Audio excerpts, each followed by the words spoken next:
તમે જોઈ રહ્યા છો ઈટીવી ભારત. નજર કરીએ આજના મહત્વના સમાચારો પર. ભાજપના સિનિયર નેતા અને રામ મંદિરની લડતમાં સક્રિય ભૂમિકા ભજવનાર લાલકૃષ્ણ અડવાણીને ભારત રત્ન આપવાની જાહેરાત. પીએમ મોદીએ ટ્વીટ કરીને આપી માહિતી.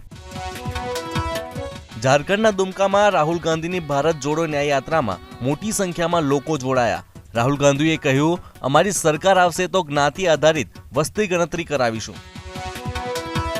પંજાબના ગવર્નર પદેથી બનવારીલાલ પુરોહિતે રાજીનામું આપ્યું.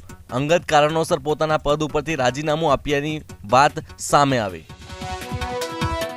આમ આદમી પાર્ટીના પૂર્વ ધારાસભ્ય ભૂપત ભયાની સીઆર પાટીલની હાજરીમાં કાર્યકર્તા સંમેલન યોજીને જોડાયા ભાજપમાં. હજુ કેટલા વિપક્ષના ધારાસભ્યો ભાજપમાં જોડાશે તે વાતને લઈને પ્રદેશ પ્રમુખ સીઆર પાટીલે મૌન સેવ્યું.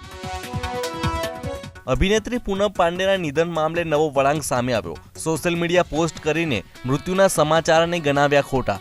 સર્વાઇકલ કેન્સર પ્રત્યે જાગૃતતા કેળવવા માટે ફેલાવી હતી અફવા.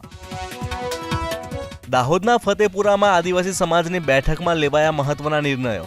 અન્ય સમાજમાં આદિવાસી દીકરી પરણે તો પિતાને થશે 5.51 લાખનો દંડ.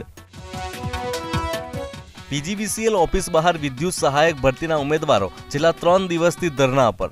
વેઇટિંગ લિસ્ટની સમય મર્યાદામાં વધારો કરવાની માંગ. અમદાવાદમાં 1985 બાદ ફરી એકવાર એએમટીએસ દ્વારા એસી ડબલ ડેકર બસ શરૂ કરવામાં આવી. ફેબ્રુઆરીના અંત સુધીમાં શહેરના રસ્તાઓ પર દોડતી નજર આવશે. કચ્છના અખાતમાં અને કોરી ક્રીકથી લઈને ગાંધીધામ સુધી વન વિભાગ દ્વારા ડોલ્ફિનની વસ્તી ગણતરીની હાથ ધરાઈ. અંદાજિત 160 કિલોમીટર જેટલા દરિયાઈ વિસ્તારમાં ગણતરી હાથ ધરાશે. ભારતીય ટીમે ઇંગ્લેન્ડ સામેની બીજી ટેસ્ટમાં પ્રથમ દાવમાં 396 રન બનાવ્યા. મેચમાં યશસ્વી જયસ્વાલે ભારત માટે બેવડી સદી ફટકારી. તો આ હતા આજના મહત્વના સમાચાર. વધુ માહિતી અને અપડેટ્સ માટે લોગિન કરો www.etvbharat.com.